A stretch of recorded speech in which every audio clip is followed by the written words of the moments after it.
Oh,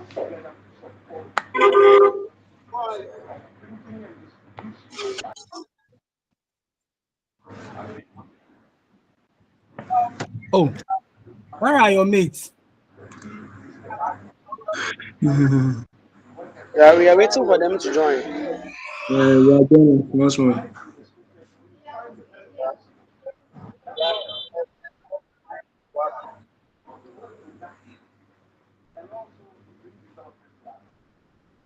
Okay, so good evening to you all once again. I am Isaac Obri Ampem. That's my name. I think on the timetable, on the course allocation, my name is Obri Ampem. So the name is Isaac Obri Ampem. I think if Sir Benjamin is here, please you take it up there. I hope they wouldn't say that they will not pay me because the name on the course allocation sheet is different from what you have there. So please tell them. The name is Isaac Obri Ampem. I wouldn't want to submit any forms and they will tell me the name there doesn't tally the one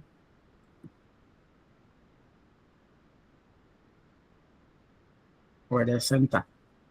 All right, so 1, 2, 3. 1, 2, 3.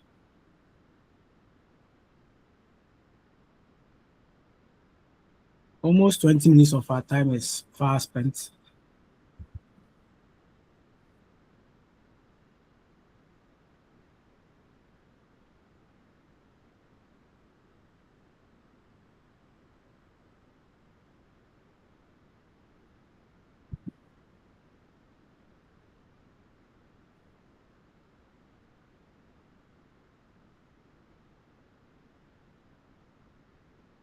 Okay. So as we are waiting for them, we can start something. When they come, I'm sure they will learn everything by themselves. So you are welcome to Introduction to Moral Education. And as part of your course, you are supposed to take it. You see, when you pick religious and moral education, we have the religious aspect, religious education aspect, and moral education aspect. You shouldn't be confused because they are actually made up of two different categories. When you're talking about religious education, you are looking at the various practices, the various faiths that are in the various religions. That's what you dedicate yourself, devote your time to study. Now, when you are talking about moral education, then you are also talking about the accepted behaviors that are in the society. In the society general, not necessarily saying that because you are a Christian or a Muslim or a Buddhist or a Hinduist or a Taoist or African indigenous, that's why you are doing that. But this one is a field on its own. So the two fields are different entities. They are isolated. That is why we need to study this. So there's an introduction to it. In other words, we can separate religious education and also separate moral education. And that's why I was telling your seniors, those in level 3, that if you find yourself in here, you should count yourself a blessing because you have the chance to talk about so many issues, so many interesting issues. So that's what we do in RMG. So here we are going to look at the ME, the RME aspect. So one will ask, what is morality? And this issue has involved scholars' mind. They've tried in all endeavors to understand it. And so scholars from different angles, perspectives have given their opinion of it. Because you see, morality has been part of humans the day humans were born. And that's the beauty of it. And so whenever we are talking about morality, it's something we know, something that is so unique to us. And so many people have tried to define it according to how they perceive it. But there are certain indicators that cut across when they are talking about morality. You hear them talking about acceptable and unacceptable ways of life. They talk about do's and don'ts. They talk about right and wrong. They talk about good and evil or good and bad.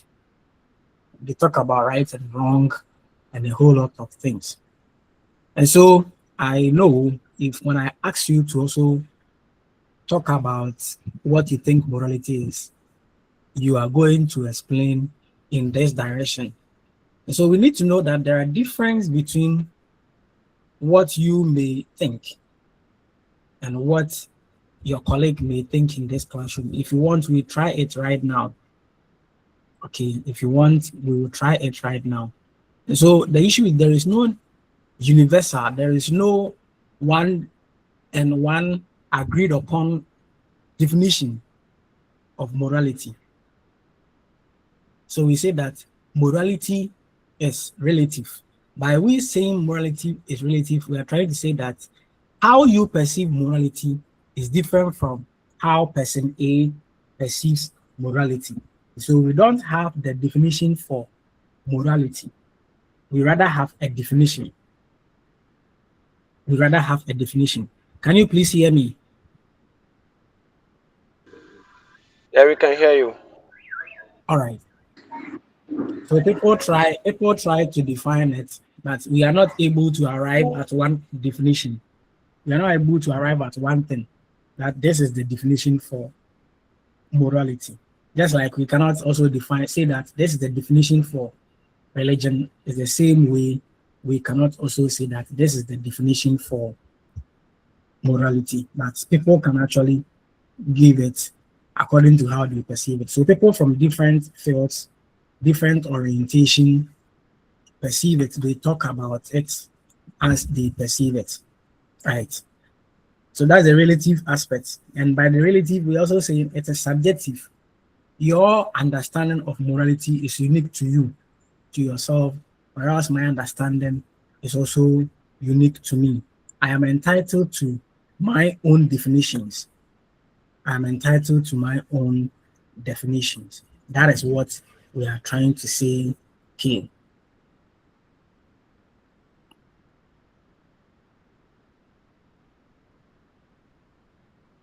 Okay, so in some context, some people may say polygyny is immoral for some Christian denomination, or others will also tell you, oh, it is not evil. By the way, what is polygyny?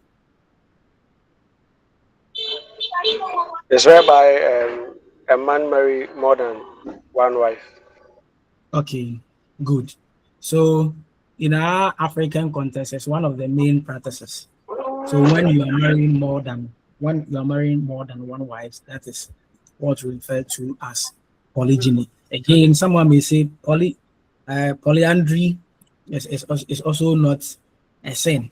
So depending on where you are coming from, they are all right. They are all right according to how they perceive it. If they are all right, then why do we imprison certain people?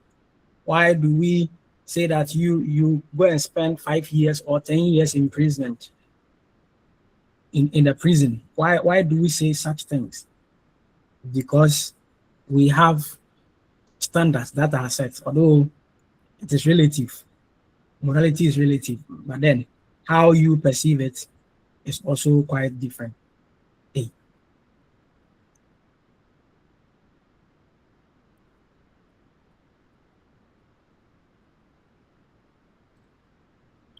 So everyone is right with his or her definition or understanding of what he or she thinks morality is. And that's why we shall also say everyone is entitled to his or her definition. Your own, yours is right. You are right in your own sense. Right.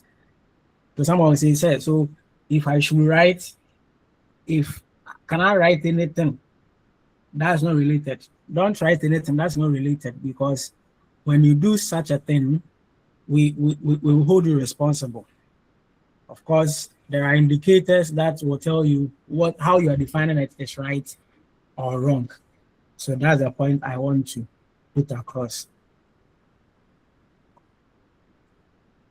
Any question? No, sir. Wow. Okay. Let me do something.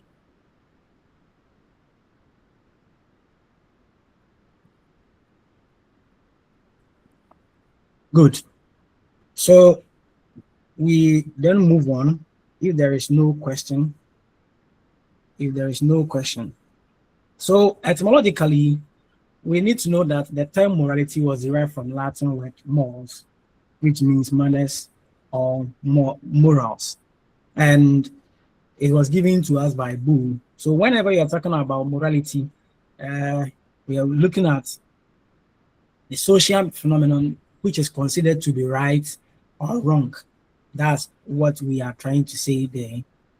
And when we are saying that, then it covers both actions and inactions. Someone will say, your inactions have led you into this. And so you have yourself to blame because you escaped certain responsibilities. That is why you are experiencing what you are experiencing. Okay. So it goes a long way to involve what we perceive to be our actions. Then it involves moral freedom and autonomy. Of course, autonomy and freedom, they are the same. We also involve ourselves in moral knowledge, that's understanding and rationality. We most of the time are interested in the reason why you did what you did. So with morality, it involves itself in that. So for a person to be able to follow this principle, that person should be told the person should not be ignorant or irrational. So you always need to now give justification for why you did what you did.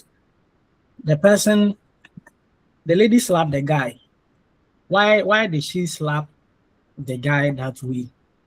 Okay, we cannot just stand somewhere and be judgmental, be judging the person's behavior. We rather need to go and find out why the person did what they did for that purpose. Good. So you're saying that morality deals with values and emotions. One's emotions will actually cause him to engage in an offense that at the end of the day, the person is going to regret. Emotions here are talking about feelings, the feelings that we have. And so we need to know that morality is so large. Don't forget, we are talking about the acceptable and unacceptable ways of life. And so if you want to write, you can get a chunk of ideas to write on the acceptable. Then the unacceptable to you may get ideas to write on. So it means you are the right place where, in case you want to get so many papers, so many issues to talk about, you can relate better with. I was surprised when one guy called me some time ago that he had completed first degree. At the first degree, he did mathematics education. I said, okay. But going forward, he went to do basic education. I say, it's not far. Basic education. Now he is doing religion and has seen the interest. So you see, he has tested the waters to the extent that he now sees where he belongs, what he can speak to after meeting me. And so he wants to do his his PhD after the program. I say, okay, that is fine. So it's very broad. Now, we're saying that morality, as we are talking about, comprises the acceptable or the accepted code of conduct that actually regulates our behaviors within a community or within groups that we find ourselves. That's why when you when you flout some of these rules, you are going to be punished. You'll be punished for disobeying such rules. And don't forget, it's the entire community that comes together to say that this is right, that is not right. And so when you misbehave, at the end of the day, people are going to hate you for doing such things. And so morality consists of customs, habits, values, traditions that have been passed down from generation to us today. And it also talks about the rightness or wrongfulness of something. And we also conforming to the social norms. So you are going out there are things you want your student to do, there are things you wouldn't want them to do. When you are teaching them such things, then it means you are teaching morals. So you went to a community and you were told, don't whistle at night, don't bath when, don't sing when you are bathing. There are rationale behind that. Now, when you see your students doing such things, what are you supposed to do? You're supposed to guide them. Tell them, hey, my friends, these things you are doing, they are not right. If you don't take care, you'll be punished severely for such offenses. So we want you to go out there to go and do that. Again, Park and Chew, they have said that there are always social criteria and value judgment in determining what is right and what is wrong. So we all say that this behavior is right. That's why you see, all of us have met and applauding this beautiful behavior demonstrated. There are others we all come together to chastise. So when we are talking about morality, then we are talking about the extent to which actions and inactions are considered to be right or wrong in any given society that you can talk about within a particular time. But don't forget, there is relativism. That when you come here, what you may do in this class, when you go to different class, it may not be an offense. That is what we are trying to say. So people have different meanings. They have different interpretations they give to moral issues. That is it. If that is the case, please, can you hear me? Yes, sir. If We that can is the hear you. case, all right. If that is the case, then should we, is someone's hand up?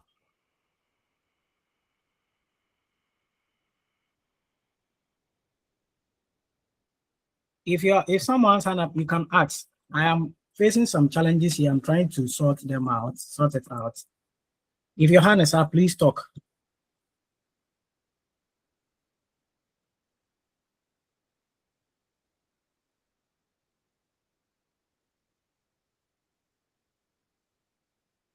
If we are saying that morality is relative, then why do we imprison people? Is it right when we send people to prison? Because you're talking about morality. Is it right? That's the question. Is it right? Yes. Why do you say yes, sir? Yeah. The reason why I'm saying is yes is that a person may be in prison just because the society in which he or she is living do not accept the act maybe he or she did. That is why the person was in prison.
Hello.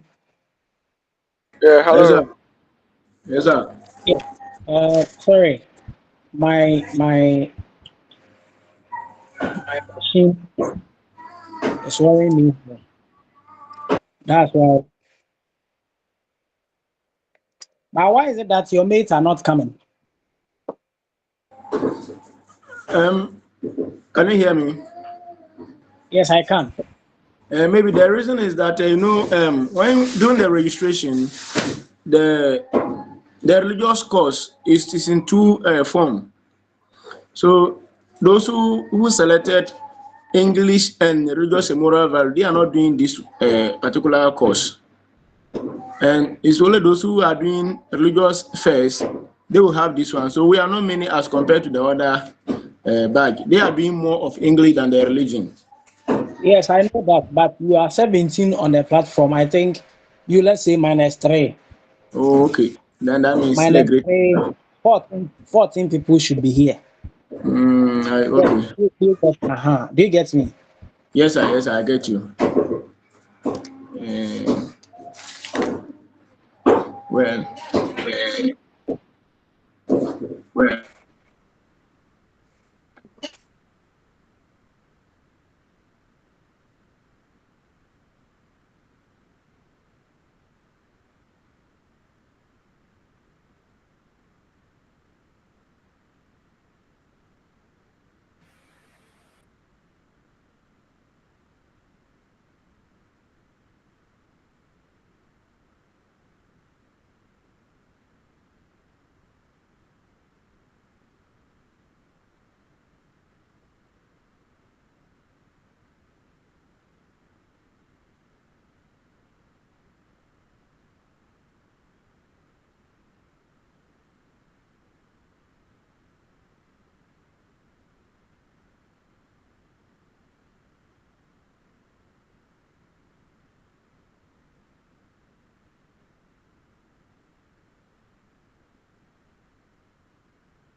Please, can you hear me? Yes, sir. Yeah, we can hear you.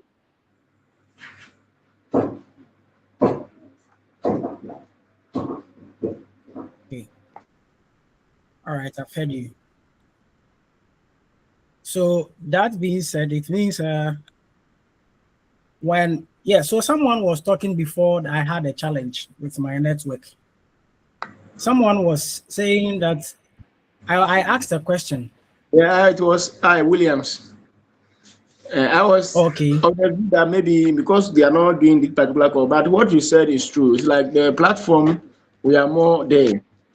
But what I don't know is that all those that are on platform, they are actually reading this particular moral and education. I don't know much because most of them are not reading it.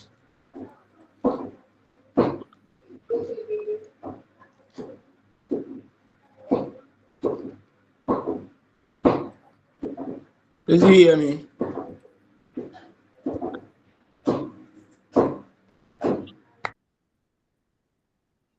You said? What I said, do you hear me? Hello? Yes, sir. What I'm saying is that, Hello? hello? Hello? Yes, sir. But yes, I think the network, I cannot hear you well.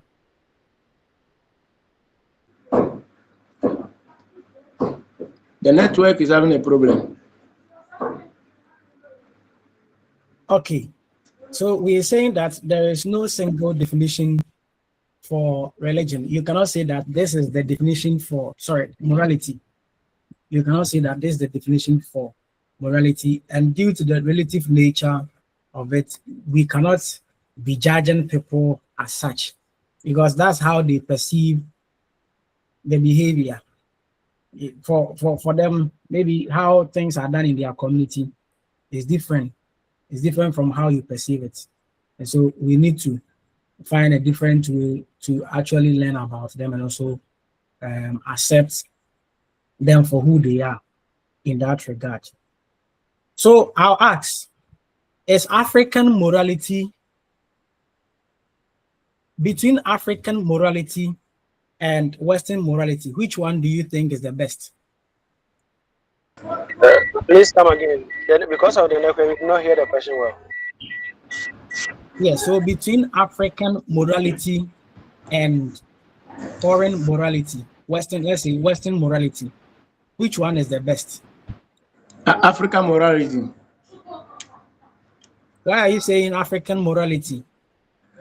I am saying so because number one, I am in Africa, and if you look at our morality, perfect example is that even though in Africa we also encourage some of us or part section of the African communities encourage married to more than one wife, but we have not have any encounter or a situation where a woman is allowed to marry more than one husband.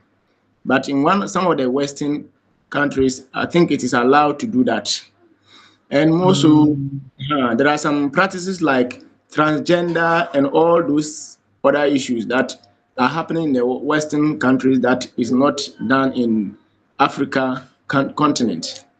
And so I think that our morality is more than theirs. okay. Who else? Who else has a different opinion?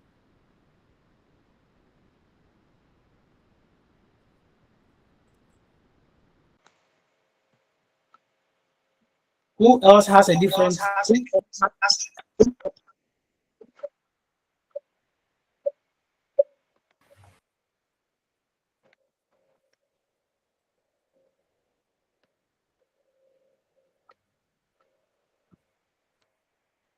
Who else has a different opinion?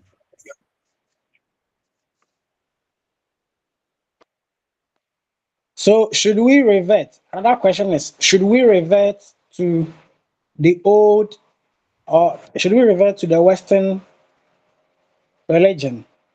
Sorry, this machine is disturbing me. Should we revert to the Western morality, or we should keep on onto African morality? What should we do? Okay, Uh, we should keep on basing on our African molarity. Why do you say that? Because, as my brother was saying, our molarity here shapes our lives. It differentiates us from the Western ones. So even some of our dressings and other stuffs. So I would say that we should, based on the molarity we have in Ghana here or Africa here. Okay, I see. Nina, what do you also think? Is it Nina?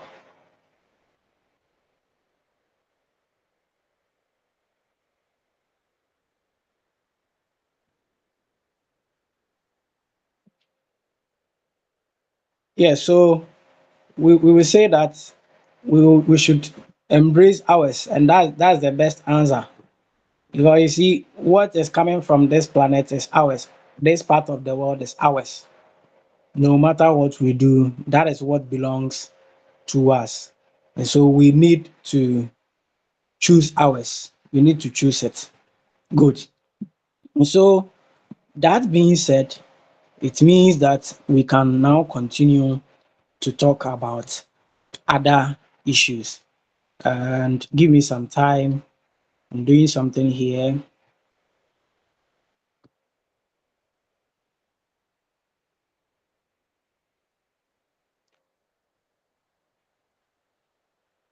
Okay. So that. We have that. Now we won't talk about the concept itself, and that takes us to session 3. You see, as individuals, what we do to introduce our younger ones into our system is what we refer to as moral education. Mhm. But then, as we speak or as we talk, the truth is there are so many issues in there. Mhm. There are so many issues in there that we question ourselves: is this also part of? Is this training? Is this part of moral education? And there is nothing you can do about it.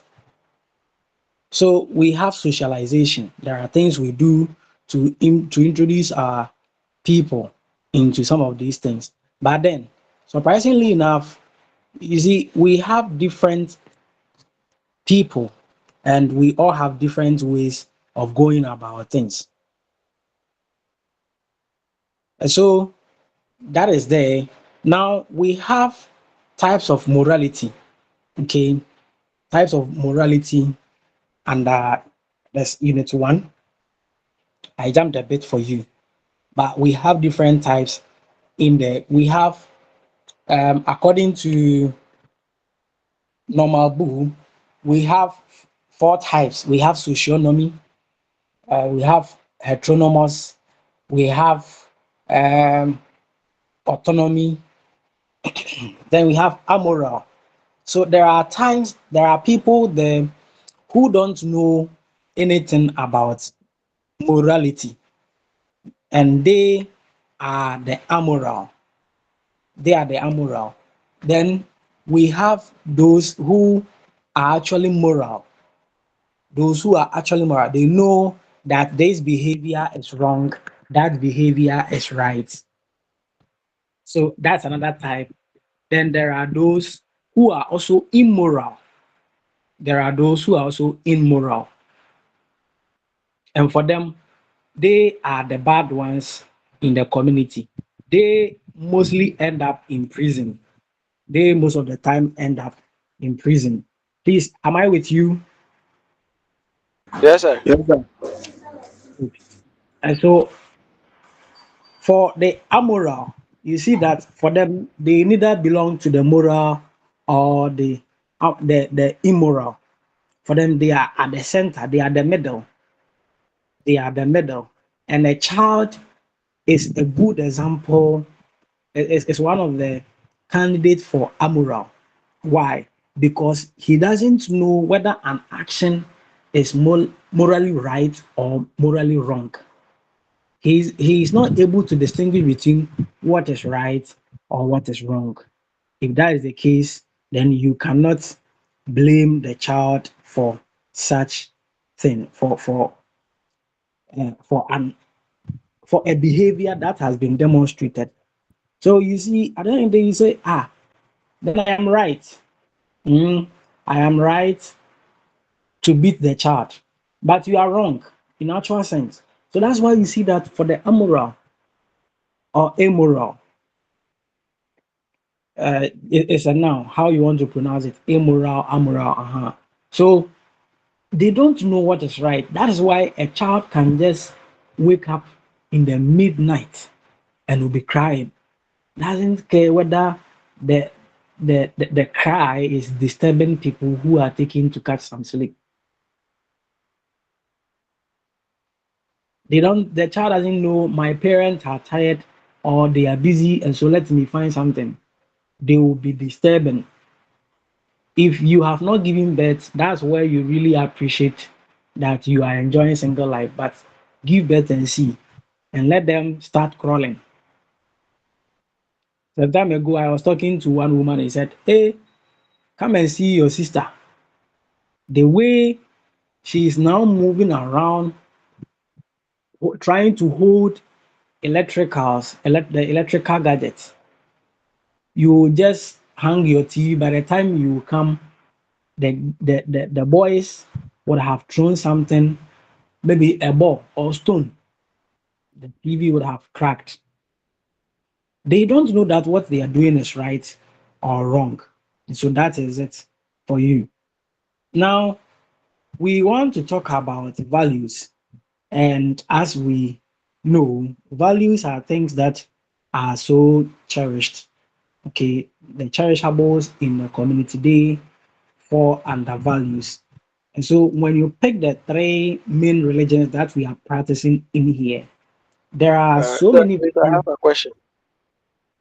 All right, so please ask your question. Yeah, about the Amora. Yeah. Can we? Where are you going to classify those who are mad in the society? Are we going to classify them at the Amora polarity or what? Yes, so they are part of the amoral because they don't know. That is why, and even Okay. animals too are part of the amoral or amoral. So when you see an animal, let's say a dog or a cow, just running towards you with the intention of coming to hurt you, please don't stand. If you can get a stone, just get a stone. If you can get a stick, get a stick. They are not in tune to any moral issues. So if you allow them to hurt you, they've hurt you for free. Okay. When they are when children are growing, you say kwasia, kwasia.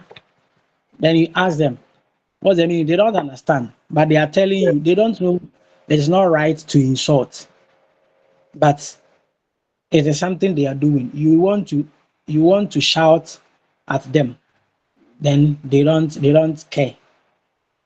They don't care. If when you talk louder to they'll cry. That's the beauty. That's the beauty of it. You see. So that's it for us. We see that all the various religions that are in the world actually cherish some values or they have some morals. And some people were saying, oh, we cannot teach morality based on religion. Some people also say we can teach it based on religion because those who are saying we can teach based on religion are saying there are so many religions in the world and they all, as part of their practices and as part of their activities, they have some morals in there that help to control their people's behavior. So, because the person is part of that religion, no matter what happens, the person is going to live that decent life. But is it true? Is it not true that some pastors' daughters and some pastors' sons have been engaging in some bad behaviors? So we can talk about punctuality, we can talk about having courage, but then we want to do some comparison in here or here that you pick the value, then you compare it. Do we have these same values in all the religions? Do we have them? Being courageous. Which of the religions preaches that? You see,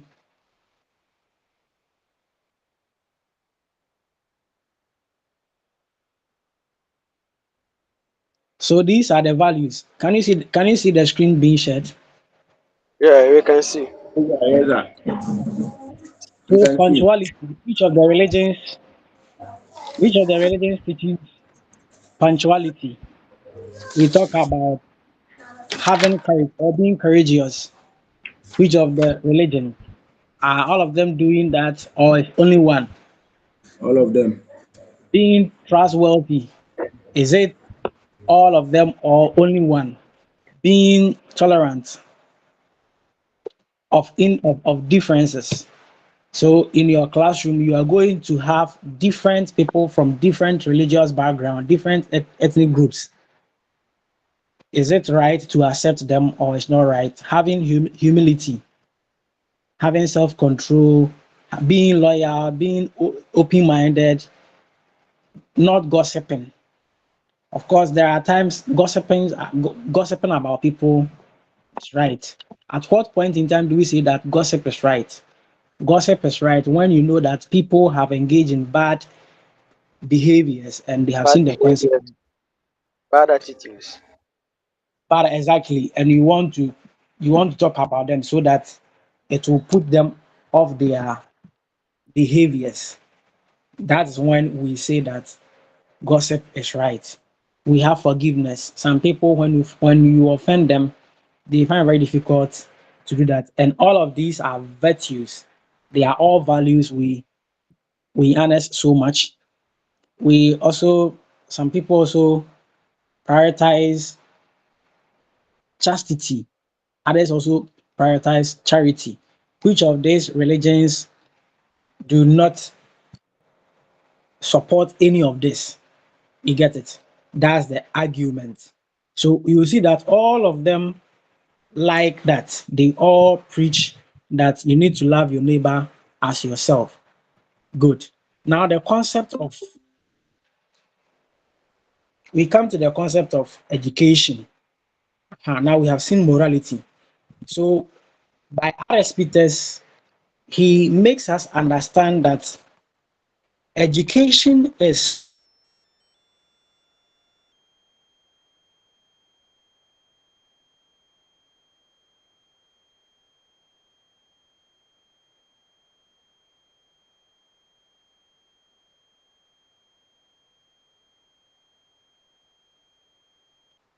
something that is right. So we ask ourselves, is what you are doing or what you are learning important? Have you ever seen a school for prostitutes before? Have you seen a school for armed robbers before? Have you seen a school where hooligans are being trained? Have you ever seen a school where um, um, vigilantes are being trained? Do you see all of these things? No, No. because these things are not allowed in the community. So for RS Peters make us understand that we need to initiate people into something that is right. So you ask yourself, with the thing I am learning, how is it going to help me? How is it going to prepare me to now be able to solve the community's problem?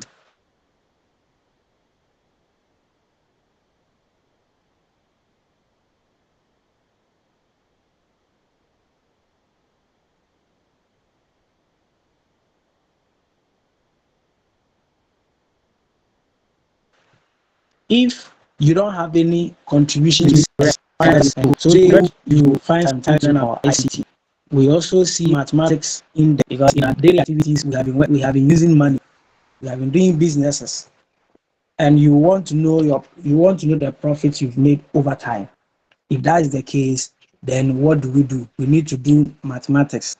We need morality so that we can control our behaviors. Okay, we being able to make people responsible. We need it. So that is why we are here. It is you chasing something important. You chasing something important. So if that's the case, then R.S. Peters is telling us that the whole process of education should be rational. There should be an intent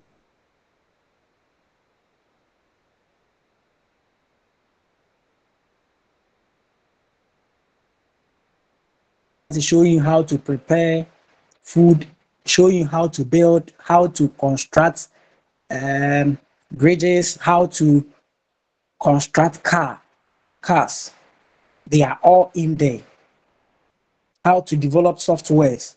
And these days, you know very well that developing apps and websites, they are the top notch. Developing games.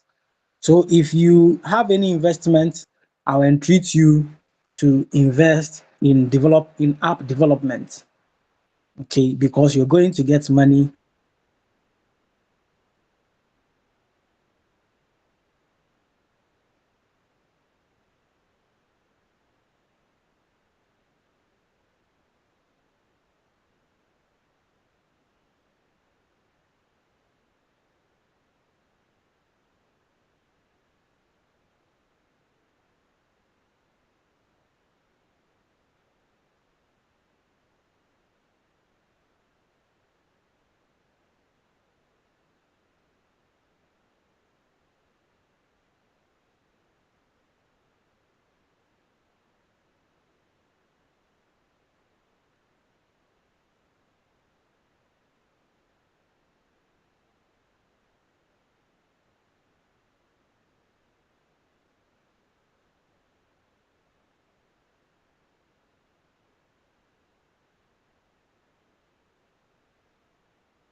His network is not helping him.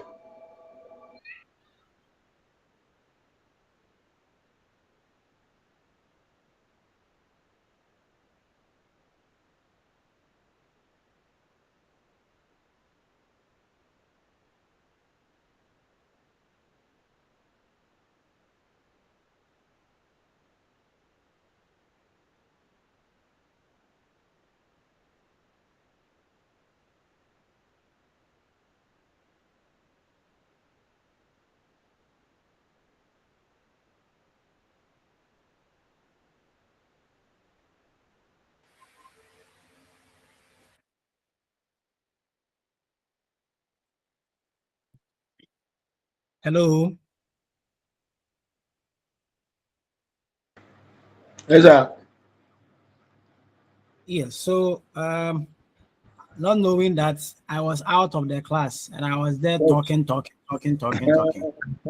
Sorry. Uh, It's not easy. If you want to cry. teach, if you want to teach in this dispensation, these are the things that are bound to happen. But regardless, we shall move. Sure. I just want you to alert me, say we are not getting you so that I'll know. If this one I asked, can you hear me before I discovered that I was not with you? All right. So I was talking about education. Where did I pause?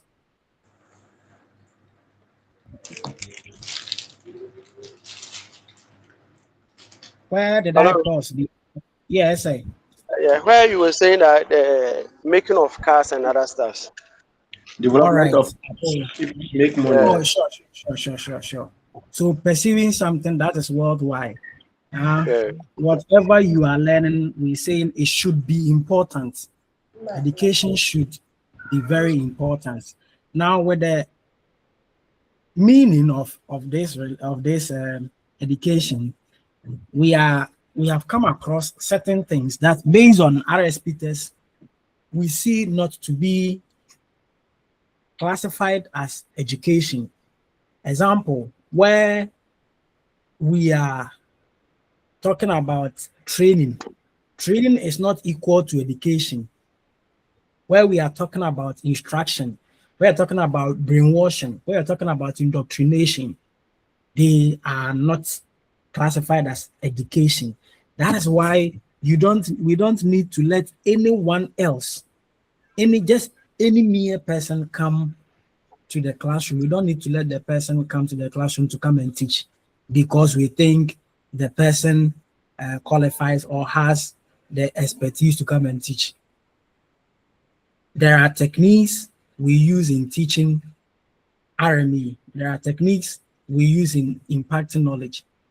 So it's not everyone, not just mere reading of the Bible. And so you are just going to call someone to come. When that happens, you are going to indoctrinate. You are going to condition people. So per RSP test, we see that it is not every form of education. At times we train people. There are times we we indoctrinate, we instruct them. So we say instructional period. What's your understanding of the term instructional period? It means like we are in a military where we are instructing people just around where we are instructing. So education is not that. It's not like you are forcing someone. Please, who is that? Kindly mute yourself.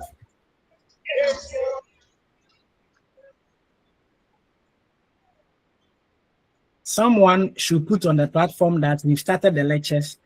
We've started the lecture and we are waiting for them.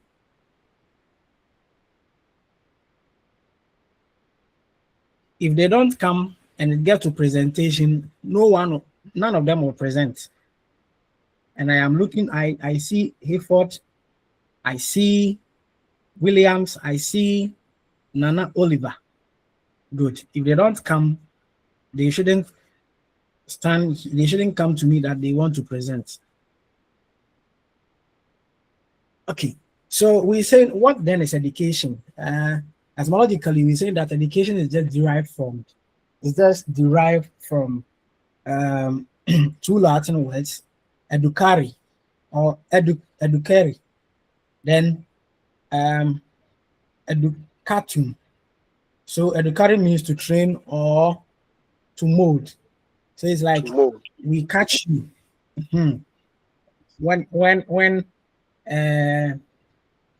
When a designer just gets a material, the way the designer molds or designs it, that is how we are equating it. Or how a brick maker will just get, let's say, an artisan will get some cement and other things and mold you. That's how we are talking about. So we mean we helping you, or we bringing up something within you. Someone said, who is Osukuni? Someone said, Osukuni ni obi a wajimi na onim so wajimi na oba besua de. That's how the person defined it. So we are bringing some potentials out, leading you to something that is right. That's why we say an initiation into worldwide pursuit. That is, we are initiating you. We are just leading you into that, or we are drawing something better from you. And so, don't you see that for now, things have changed? You compare the way you live your life with your colleagues who decided not to do other things. But then, you see, when you are talking, when both of you meet, how do you perceive yourself? You see, you have that kind of self-confidence. You see that kind of self-esteem. You are efficacious. So education is that. So it throws light on the principles and practices of teaching. That's the term educare. They indicate the development of the latent faculty of the learner. There are parts that are hidden, that are dormant in us. And we want to now use education to educate you. So when you're talking about more education, then we want to now use the podium that has been given to us to use it to train our learners in the school so that they become responsible citizens to the country or to the mother Ghana. And so it is the educator or the teacher who may know this. And for that matter, they are able to make or take appropriate steps or methods to help the learners develop their potentials. That is why teachers, you are going to be employed after that, so that you can go and learn, you can go and help the learners learn. So you see, someone said, it is very good. I am into education. Why? I am into education because people are giving birth. You see, people are giving birth. They will not sleep at night. They are just there reading the move, just reading the lines in their ceilings. They are just there monitoring things, and they are giving birth. As part of it, some homes, they don't have televisions. So the only thing they have is using their wives as television. They just go there, say, let us give birth. So they are giving birth. Some of them are giving birth. Some people have given birth to about 20 children. I want to actually give birth to about 30 children so that in the near future, they can just go and help Ghana Black Stars. When you, even if you're lucky and you get 15 people there, you are gone. They will score for you and they will make you popular. So that is that. People are giving birth day in, day out, and education too has become a hot cake. Okay, everyone wants to be educated. It is very painful and expensive if you are not able to read or write. So these attributes are very important, and we are chasing them. We are running after them like they are crazy. So that is why education needs to be taken seriously. So count yourself as a blessing. Hey, no matter where you go, people are giving birth.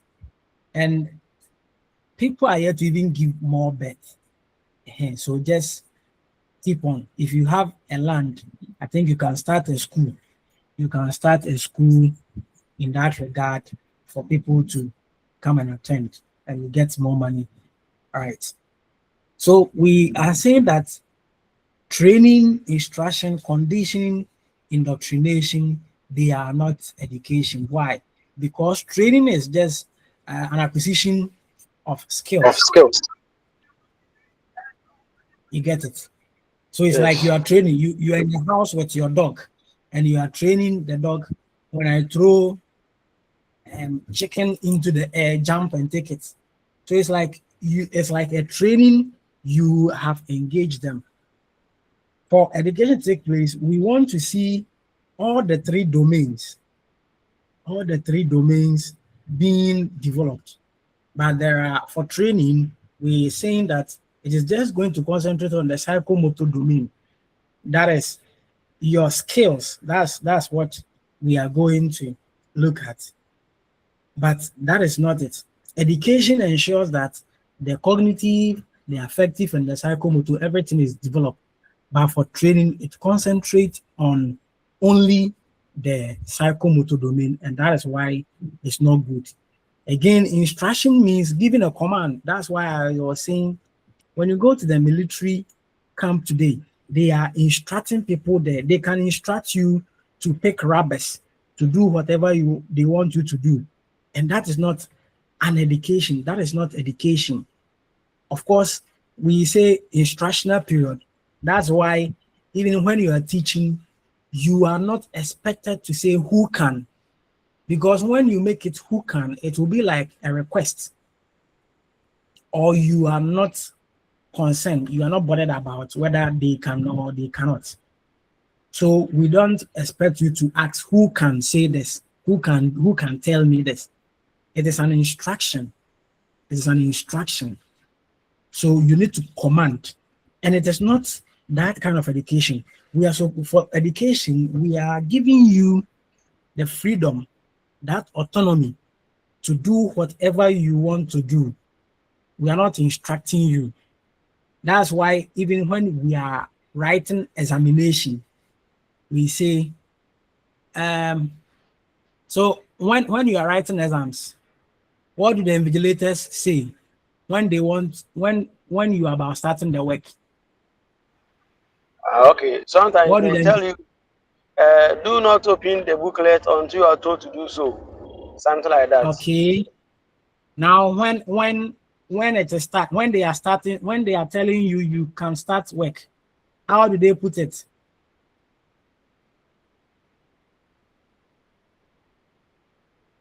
When they are telling you to start work, how do they tell you? How do they say it? I want to draw your attention to a fact. Why they say that. Oh, am I the only one in class today, or we are No. many here? Hello, sir. Yes, sir. Yeah. When we are about to start the exam, sometimes when they say start work, they give you some time that you end the paper. Okay. All right. So maybe your attention has not been drawn to that or has not come to that. Have you ever heard someone saying you may start work? Yeah, I've heard that before. What does it mean? What does it mean? You may It start work. What you does may it start mean? work. It means that according to my knowledge, uh, Uh-huh. you can choose to So it's start not or according to your knowledge. Please. It's not according to your knowledge. So per your okay. understanding, By my understanding, good. you can choose to start work or you can choose to sit down. You Uh-huh. may start. And that Yeah, you may start work. So it yeah. means we are giving you the autonomy. Option. We have Yeah. given you the freedom to do it. Okay. Okay. We have given you Yeah. the freedom to do that. And that means we are doing it in a nicer way. in an affectionate way. So that is not an education. That's why, because you have the freedom, that is what education is supposed to do to you, where you are given the freedom to operate. But in this part of our world, can we do we do that? Especially at the basic level. The way they will shout out you, my friend, come and do this. Then you see you'll be shivering. So that Yeah. is there. That is there for you. Good. So we are saying education is not equivalent to instruction. We are not at the military camp. That is why even when you are stating your objectives, when you are teaching and you say by the end of the learner, uh, by the end of the instruction, in fact, Or by the the end of the lesson learner, instruction. yes, by the end of the lesson or Yeah. instruction period, the learner should be able to do that. When you say should, it means by hook or crook, you are forcing the person to understand. But in education, we say it they will be able to do that. You see the rationale behind it. So Yes. it is not instruction, is not education, and it is also not education is also not indoctrination.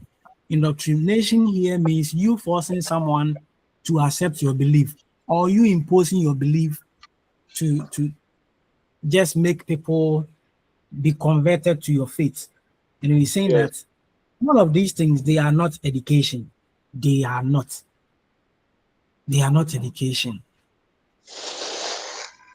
So at the master's level, I worked on indoctrinatory practices, and I saw that even when you go to classroom and you say, "Let us pray," let us pray. When you pray in the classroom, it is a form of indoctrination. You've indoctrinated them.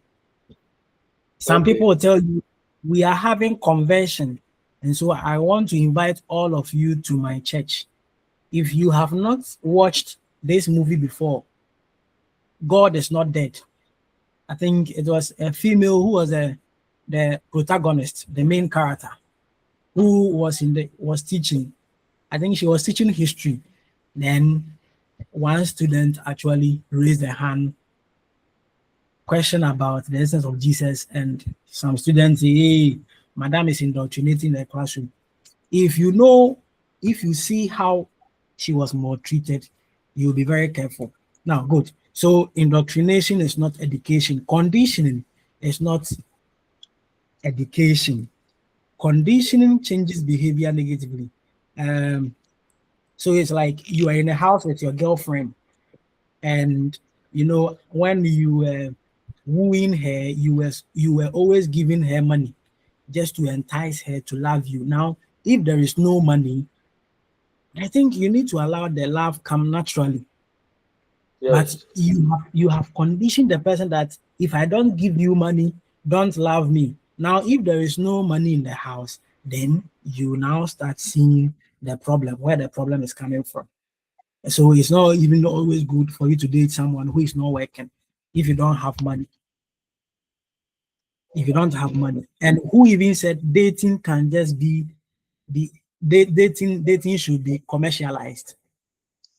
You see, so conditioning, we can talk about the operant conditioning where Thorndike and B.L. Skinner, they place some organism in cages and actually rang bell. I think Thorndike did that, rang Yeah. bell, and that is condition. That so anytime you hear I'm saying this, it means I need you in this regard.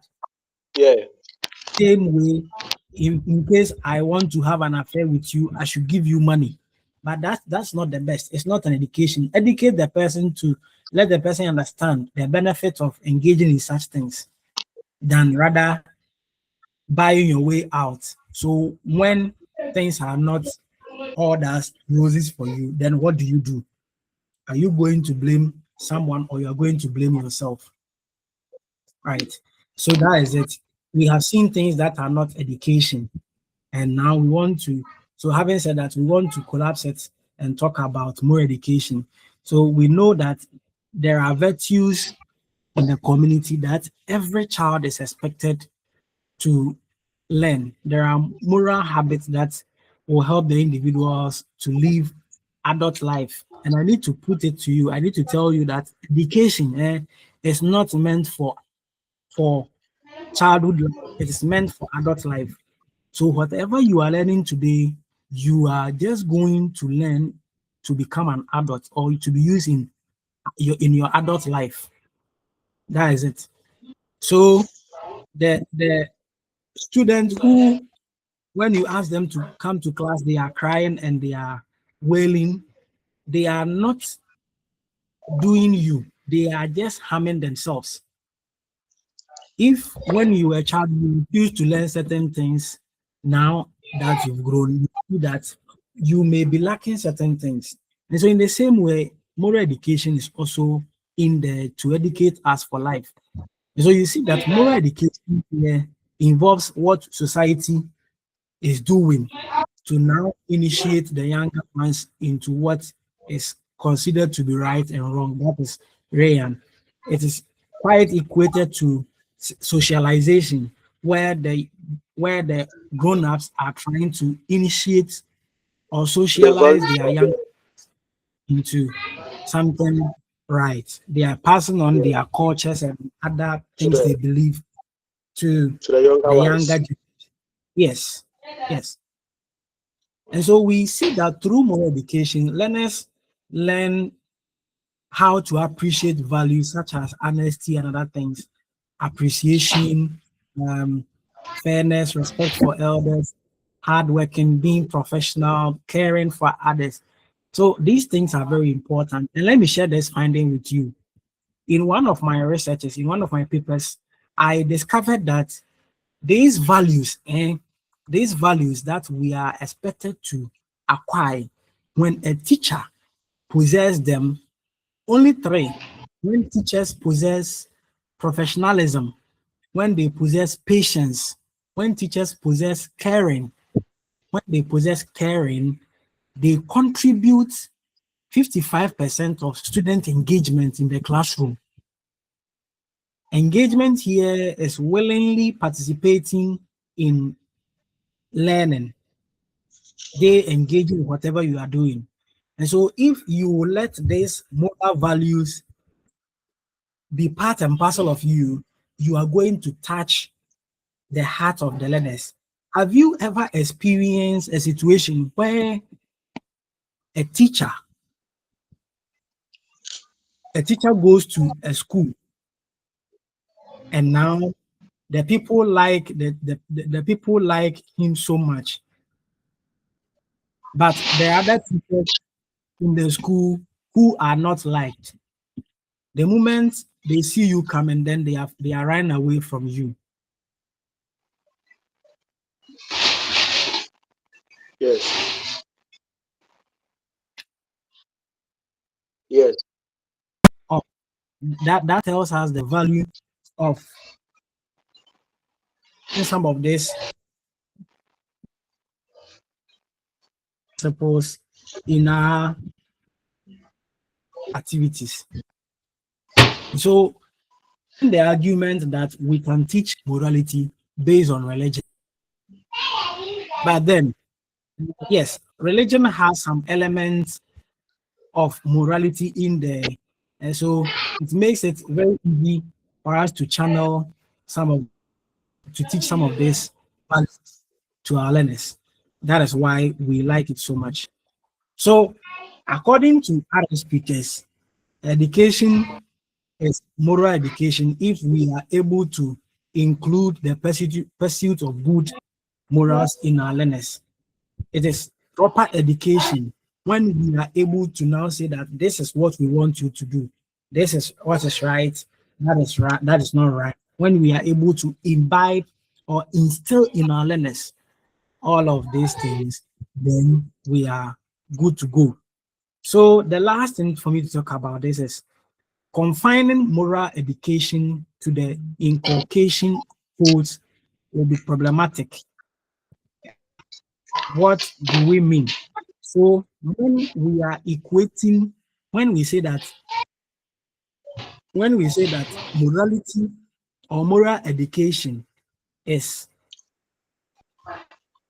allocating codes into learners, it's going to be problematic because there are people who have not stepped into classroom, but they know how to live their lives. They live decent lives. So if that is the case, then we should say that moral education is striving to promote autonomy and not infringing on the right of those people who go through the education system.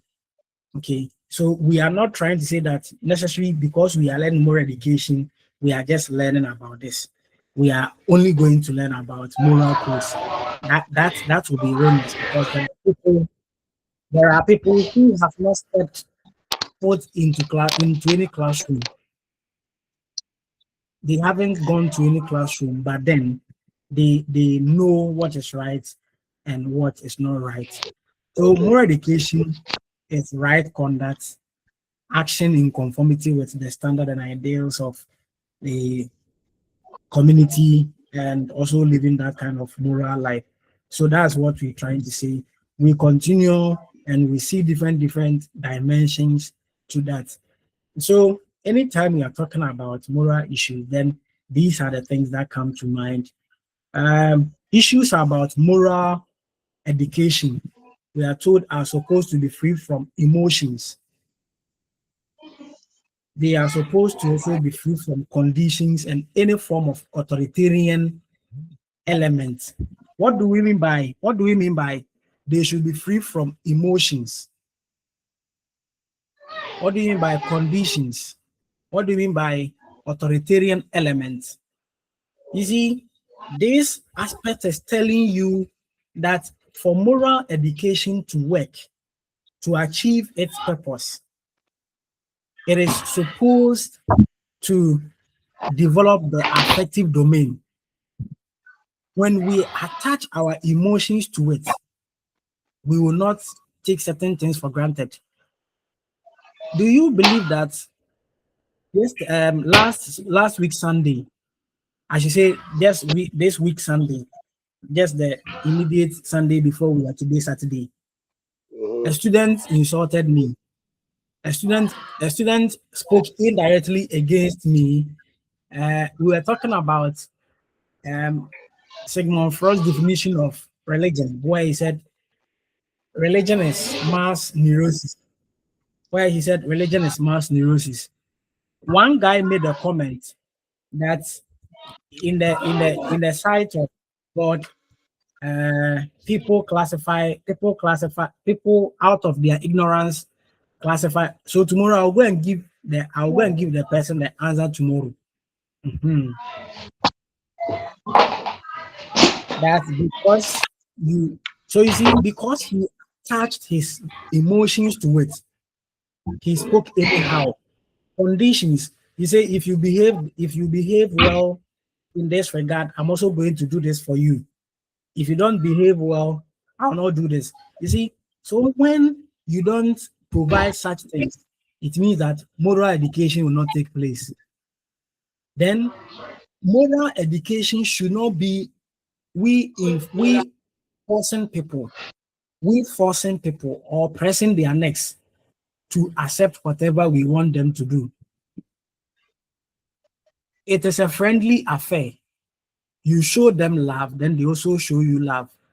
Again, it is not a matter of being instructed in the beliefs of someone, but it aims at making one a moral agent and autonomous.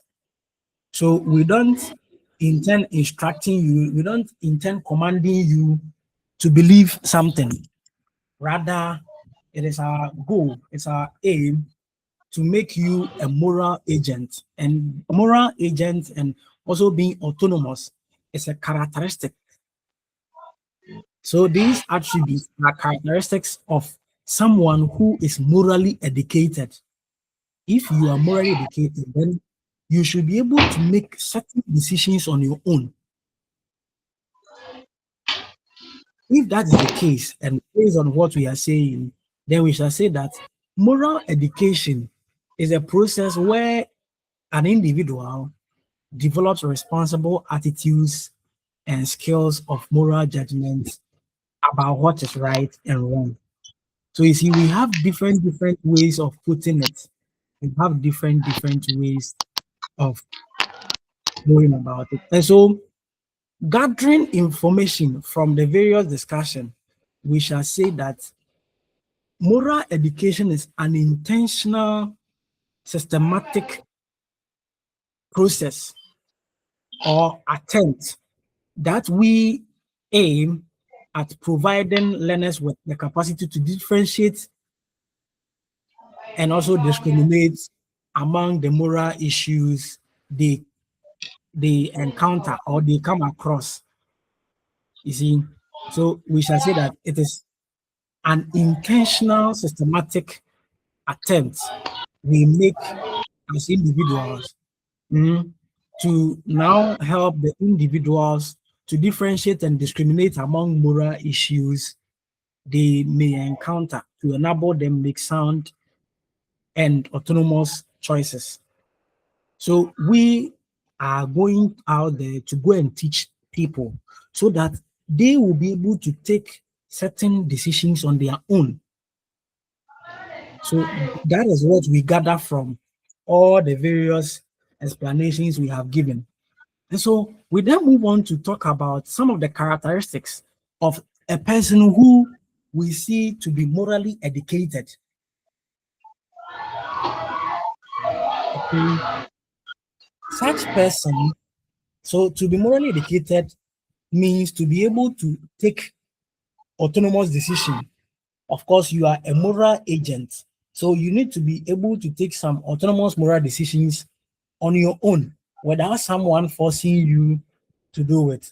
And people, as a result of their encounter with with the community, are able to develop some of these things.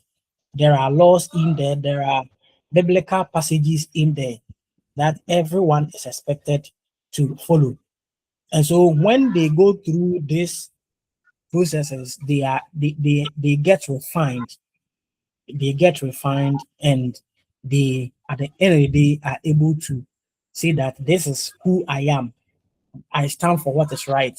And so what are the characteristics for us to say that this person is morally educated? Please, are you there? We are here. Yes. So we are saying that the person must be able to take autonomous moral decisions. By autonomy, we are talking about individuals' freedom. We're talking about individuals' freedom in a class. Now, we want to make learners be able, we want to develop in them the capacity where they are going to make individual moral decisions that are actually devoid of any influence from any other person. So you may be in the house, someone is not able to make decision. If you don't tell them do this, they are just there looking at you. When you have such people in your life, it makes it very difficult. Now, of course, some people too wouldn't want you to make certain decisions on your own. And I would say that these all come as a result of the way someone was trained. You see, if you are in a house where you are not allowed to talk, where you are not allowed to express yourself, where you are not allowed to take certain initiatives on your own, everything, mommy, daddy is there just to help you, you develop and you always need their consent. And such people, you just propose to them, oh, Oba, can I be your friend? He said, maybe you continue. Can I date you? Can you be my girlfriend? He said, let me go and tell my mother. If when my mother or when my father agrees, I'll come and agree. Hey, so we say the person or the people should be able to make some autonomous moral decisions. Secondly, we're saying the person should understand the feelings and needs of others.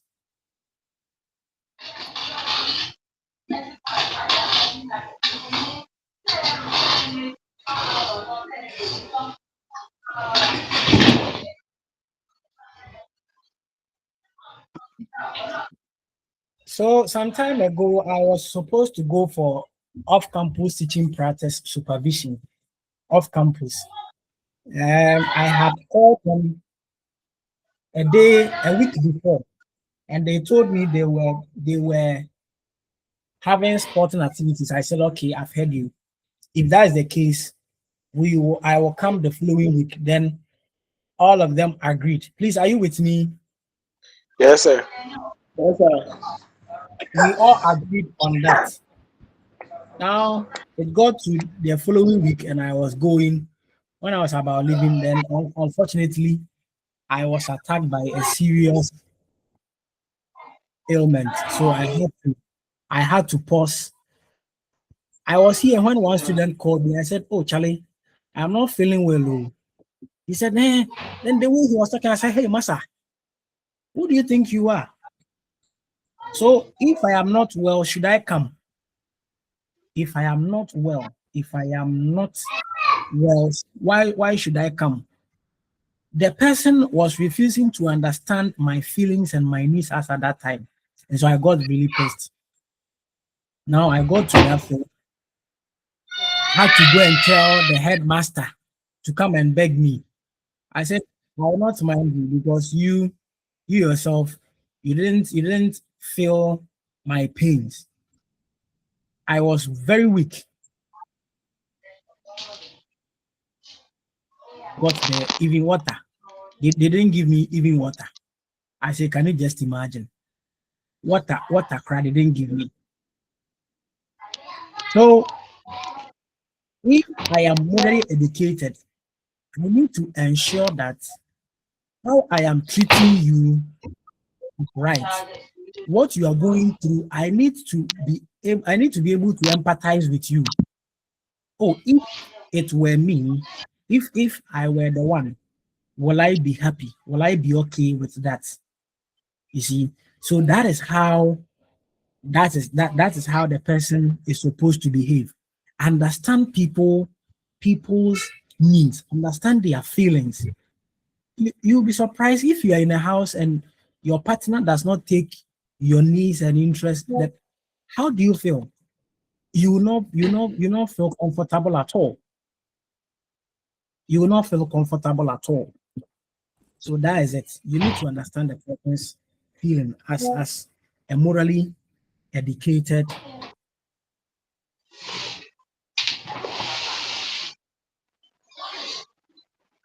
Right. Then so the person must have sufficient factual knowledge to be able to predict the outcome of one's action. Because you are morally educated, you know that this kind of behavior this person is demonstrating, or she will surely get either HIV or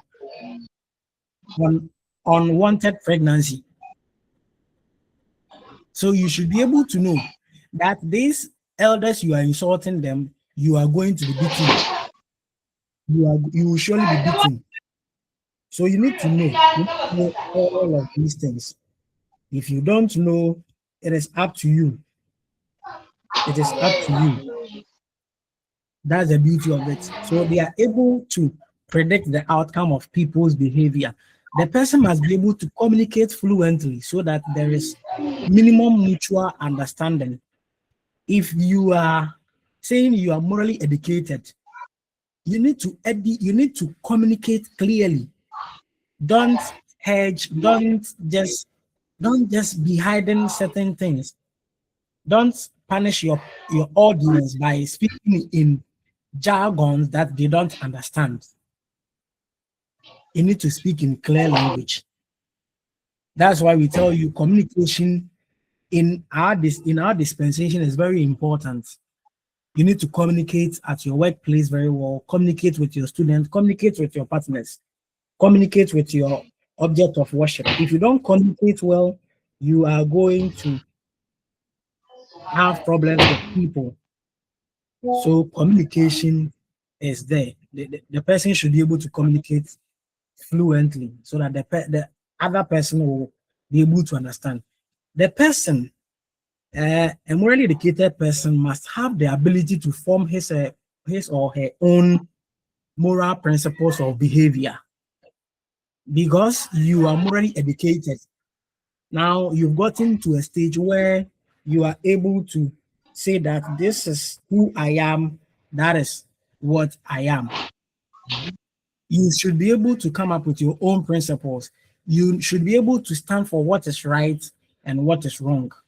When someone does something against your principle, how should you take it? Okay. So after going through this, you see that it seems all morally educated people are quite disciplinarian. They are disciplined, they are principle guys. That's the beauty of it. That's the beauty of it.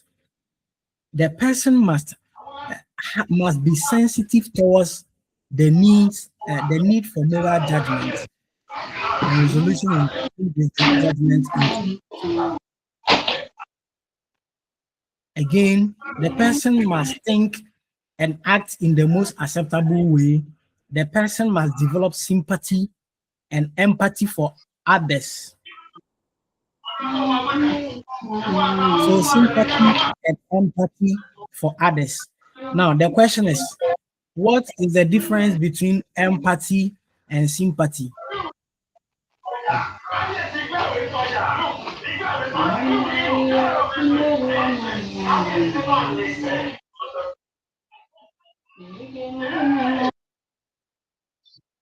I hear background from you. I get some background from your end.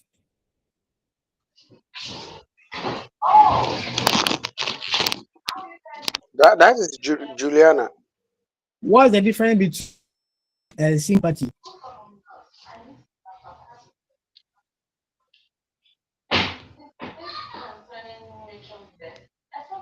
Between empathy and sympathy.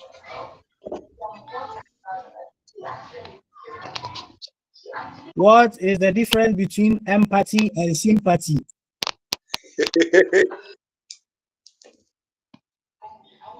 Oh, won't you mind me? Remind you.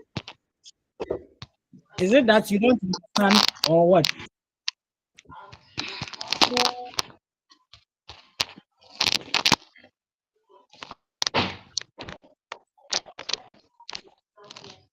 What's the difference between empathy and sympathy? Won't you mind me? Remind you.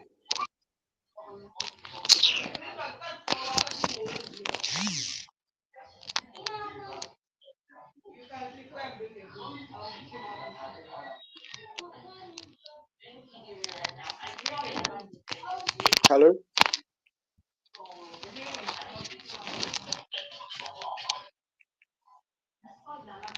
Yes, sir. Sympathy is expressing care and concern for someone's feelings. Okay. What about empathy? Then empathy is how to show much compassion and understanding. Hey, are you sure? Yeah, showing Take them how again. much sympathy is like having feeling or pity for another person. I see. Yes, Then having pity. pity, yeah. The empathy is how much compassion and understanding we give to another person. Mm, okay. All right. So they are two different things altogether. So Yeah, for sympathy, that one you are feeling for the other. You yeah, are feeling for the other, but for empathy, you are now putting yourself in the shoes of the other person involved. All yeah. right.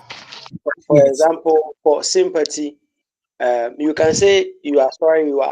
For example, I'm sorry you are hurting. Performance on But blank. why Yes.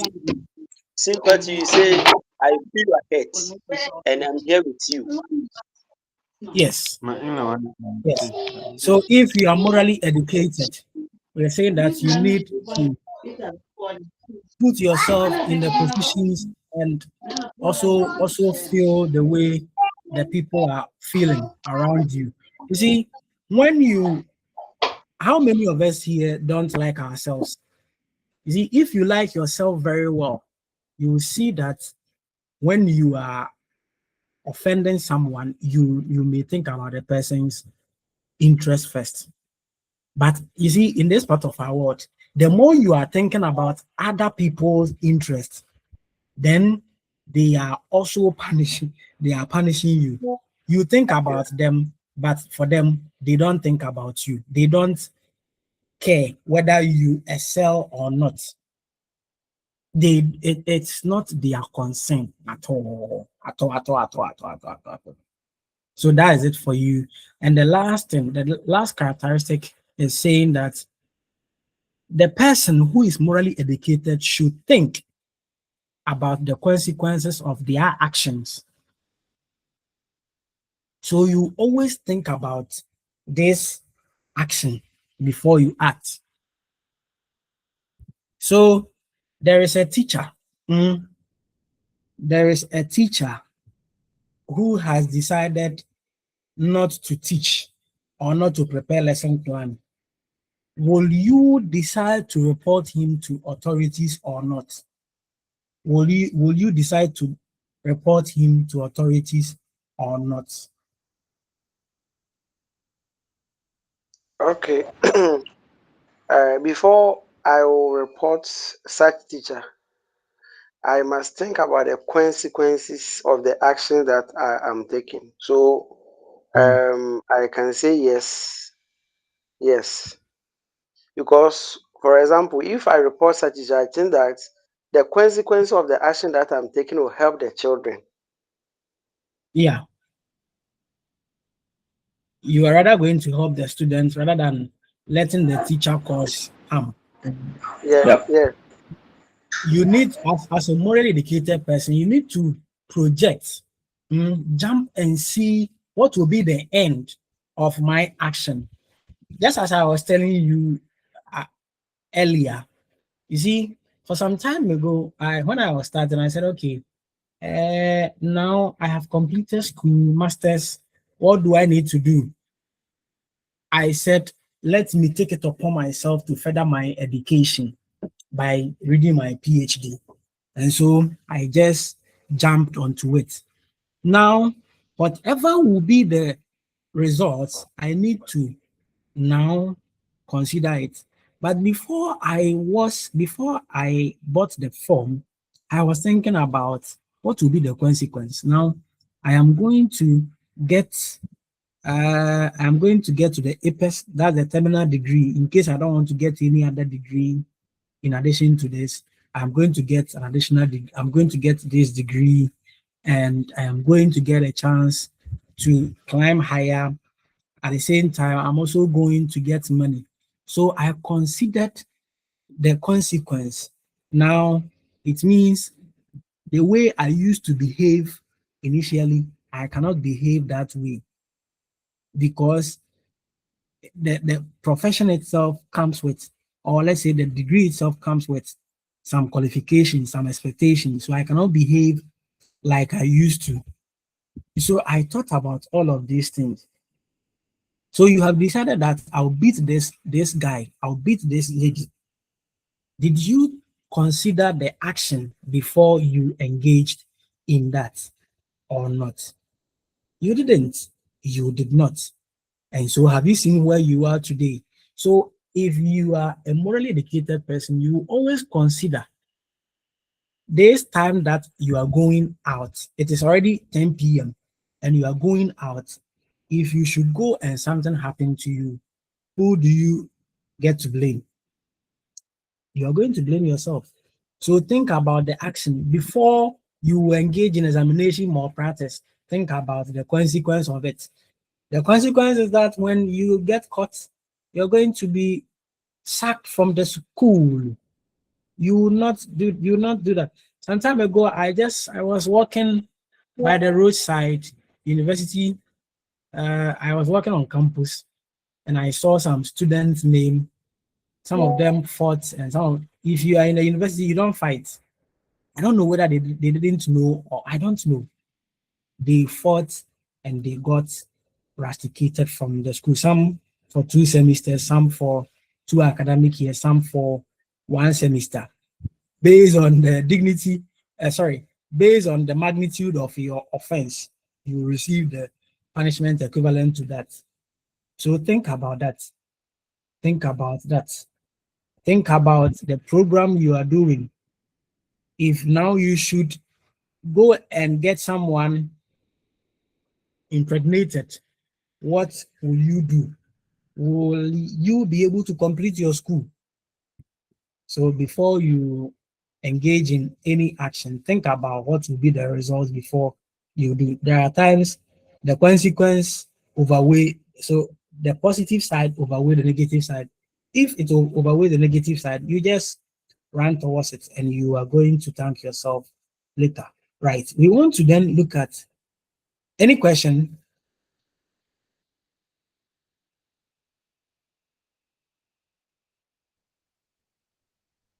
Any questions? If you don't have any question, then each and everyone should mention one characteristic of a morally educated person.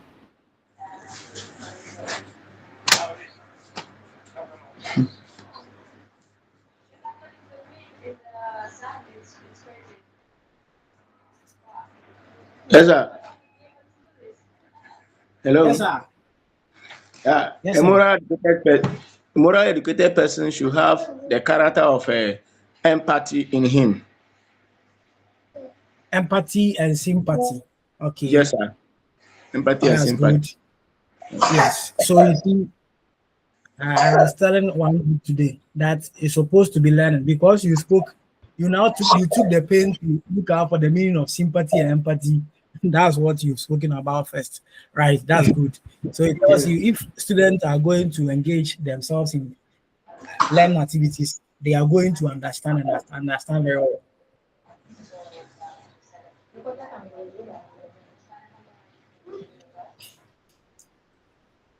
Who else? Who else? Please unmute yourself and contribute. I lost the network, so I did not hear the question.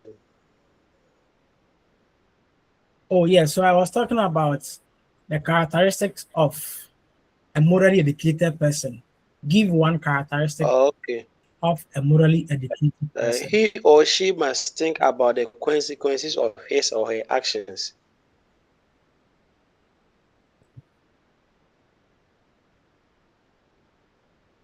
Hello.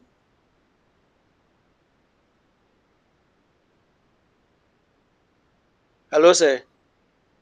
Hello. Yeah. Exactly. I heard you. Okay. So a morally educated person always thinks. Yes, I can hear you. Can you hear me? Yes, sir, I can hear you also. All right. So all of you should involve yourself. So involve yourself so that you get them.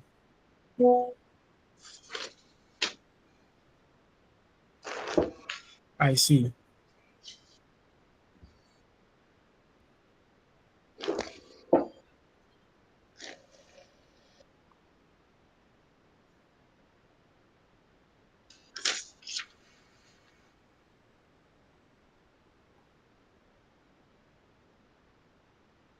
Now we want to see the similarities between religion and morality. The similarities between religion and morality. The two phenomena are quite related to each other. Okay, we say that religion and morality, they are concerned with humans' life or humans' behavior. Both of them are interested in that. They are interested in that. Again, we have both of them promoting good human relations. morality is there, religion is there. Of course, don't forget that with religion, we have the horizontal relationship and we also have the vertical relationship.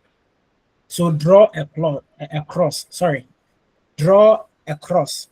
And now at the vertical side, that tells you the relationship between you, human, and your object of worship.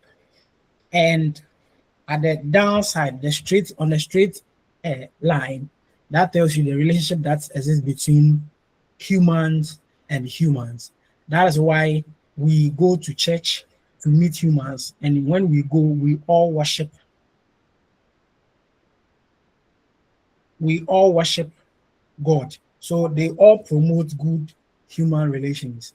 Again, religion and morality also promote good moral values within the society. Within the society. Again, they aim at helping people to develop survival skills for life. When, in fact, we have conducted a study, we're looking at morality, um, how morality, how religion, these two phenomena actually influence mental health of students. And the findings are so surprising. I have seen that there is a negative correlation between morality or moral development and stress, depression, and anxiety. These are the things that form your mental health. It is telling you that the more you are trying to be inclined in moral issues, then your mental health is actually dwindling. Your anxiety, your depression, your stress are actually going down. The more your stress level goes up, depression, anxiety goes up, the more morally your morality comes down. And it's a good thing. But we are interested in where the more people are trying to be morally upright, then they are actually getting their life in order. It will be reducing stress. Then we also saw that religion is one powerful tool that it can make people go crazy. Religion causes stress and anxiety. It also causes depression. That is, there was a positive relationship. The more people are going, the more people religiosity or religiousness are going high, the more their stress is going high. And you look at our churches today. Look at our churches today. Religion seems to be causing more harm than good. So they are up, pardon? Than good. Yes. But of course, I had to contact some scholars and they were telling me how religion has helped them when they encounter some challenges in life and how they saw religion coming to their aid and now helping them. So in times of trouble, you see that religion can come in to now pacify you, come and tell you, oh, forget your problems, just calm down. There is a creator somewhere who is there. There is also morality that is also there helping, giving you some survival skills for this life. Oh, of course, the behavior, what you did was right. You did the right thing. So don't kill yourself over this. That is how morality also comes in. Both morality and religion, they also promote knowledge about what is worldwide. They promote knowledge about what is important and what is not important. Today we have our various churches. They give counseling. Even you now come across those who are into law. And so if there is any if there is any litigation in the church, if you have a court case, you just contact a church member. But are we even supposed to talk about litigation in church, in God's house? It's so surprising. So They promote knowledge which is worldwide, the need for you to eat well, to take some rest, not to stress yourself, and other things. They are all in there. They teach people about all of these things. They teach you your role. Okay, they all teach you your role towards the development of the community. As a devoted member, what are you supposed to do? What are you supposed to do? You are supposed to now sit down, contribute your quota to the development of your community. There are religious bodies that have put up hospitals, they have put up schools, and they are training people. They are using their moral values to train people. And these people are out there making meaningful contribution or impact to the society. Okay, that is another way. All the two are based on practice before their effect can be felt. So that's another similarity between them. When you don't practice them, you will not see. Let me tell you a story. So I was actually unemployed some time ago. Then I said, okay, God, I prayed that I prayed a unique prayer, and I am sure God just granted that prayer. It is very good. You see, it is always prudent that we always ask whatever we want God to help us achieve. I told God that, God, please help me, give me a helper in this life. I had someone praying, do, doing something like that. And I also decided to also pray. One time when I was in the spirit, I said, God, just give me a helper who will help me in this life. So I said that, and so it means I had practiced it. I had placed my supplication before the ultimate reality as at that moment. I lived for 3 years. Then I met one big man. This big man came in, and today, through his efforts, I have been appointed as a lecturer. You see, so I saw that indeed, because I did what was right and I also prayed, I was able to get the help. So both concepts, they are practiced before you see the result of whatever you requested for. If you don't practice them, you not see it. Now there were some times I had to run some errands for some people, and these people, because of my obedience and my devotion towards them, also open more doors for me. And today I am here with you. And so always try to practice religion and live that moral life, and the results will be so quintessential, right? They all seek to achieve special goals in life. For religiosity, it will help you draw closer to your maker, your object of worship. Then for morality, you are going to be able to live according to the expectations of your society. You wouldn't be hiding because you think you have done what is wrong. Of course, there are differences in them too. We know that the two are quite different at times. We told that both have different aims in life. They have different aims in life. Religion uses force to achieve its aims, whereas morality always uses liberal means to achieve its aims. That is one way morality is different from that of religion. So what we are saying is religion will use force, especially where there is even magic. Magic is involved. It will try to use some enchantment to get what the person needs. Whereas with morality, you have to live that kind of decent life to get your result. So the two are also different. They are two different entities. We are also saying that religion is based mainly on beliefs, and morality is also based on what we need to do. So conduct.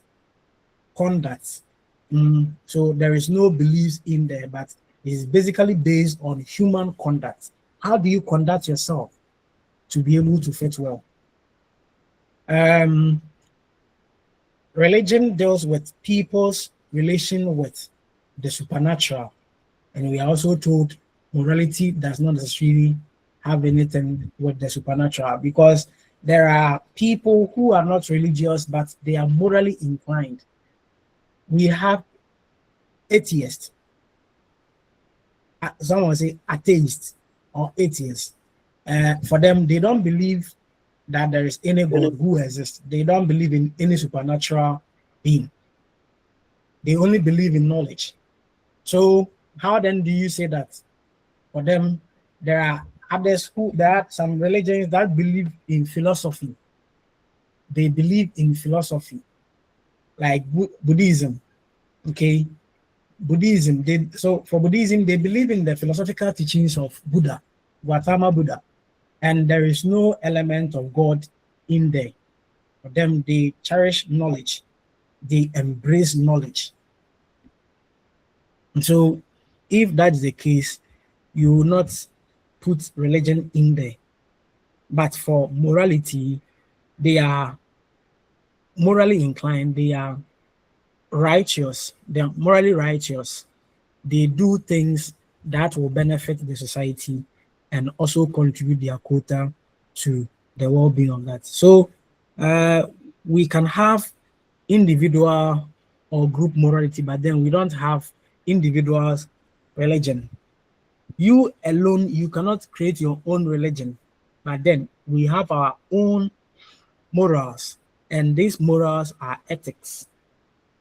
We have our own morals that are ethics. So individuals' morals are called ethics.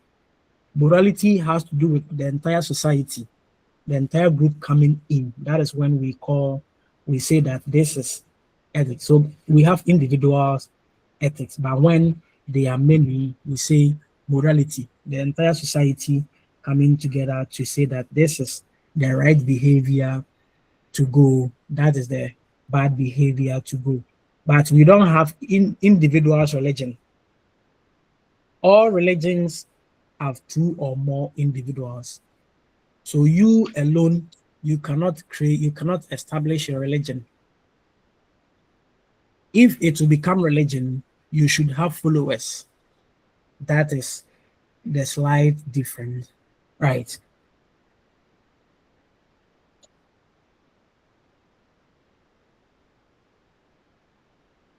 So there is a debate. There is a debate saying, oh, indeed, we can teach morality based on religion. Others are saying we cannot teach morality based on religion. What do you also think?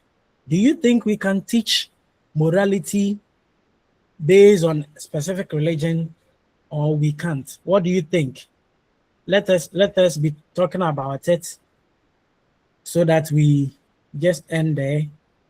So where we are basing it on religion, we call it religious morality. When we are basing it on reason, when we are not teaching morality based on any religion, it becomes secular morality. So there is a debate in that regard, and I'm asking, do you think we can teach morality based on religion, or we cannot teach based on religion? What do you think? Can you hear me? Yes, I can hear you. I think that whether we like it or not, already all the religions, all the moralities that we are looking at are found in almost all the three main religions that we are practicing in Ghana here precisely. So it is good that we teach it based on that to get more understanding and how to practice. For instance, you are teaching morality to students or learners who are coming from the background of Christianity and Islam, and then that of You are ATR. right. You are right. You are right. Yes, you are right. Continue. Continue. So when you want to teach them morality, it will be very easy for you to blend it to their religion, Exactly. and that will help you Exactly. to get it. Thank you. Okay. Thank you. Do we have any counter view on that, on what William has said? Do we have any counter view?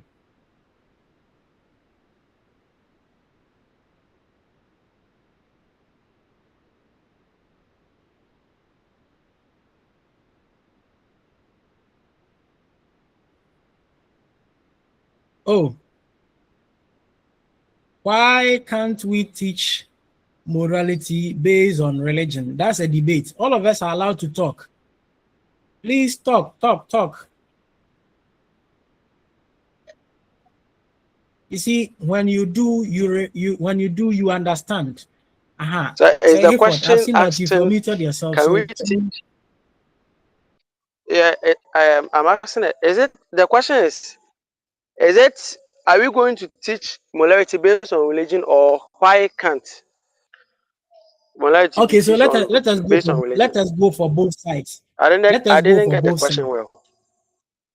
Yeah, so both sides are correct. It's a debate. One side is saying we can teach based on religion. One is saying we cannot teach based on religion. So what do you also think? Okay. I'm saying that we can teach morality based on religion. For example, Okay. when we take the Ten Commandments, Uh-huh. it talks about morality. Okay. So we can teach the morality through religion. Okay. Yeah. So based on the commandments, where is the Ten Commandment coming from?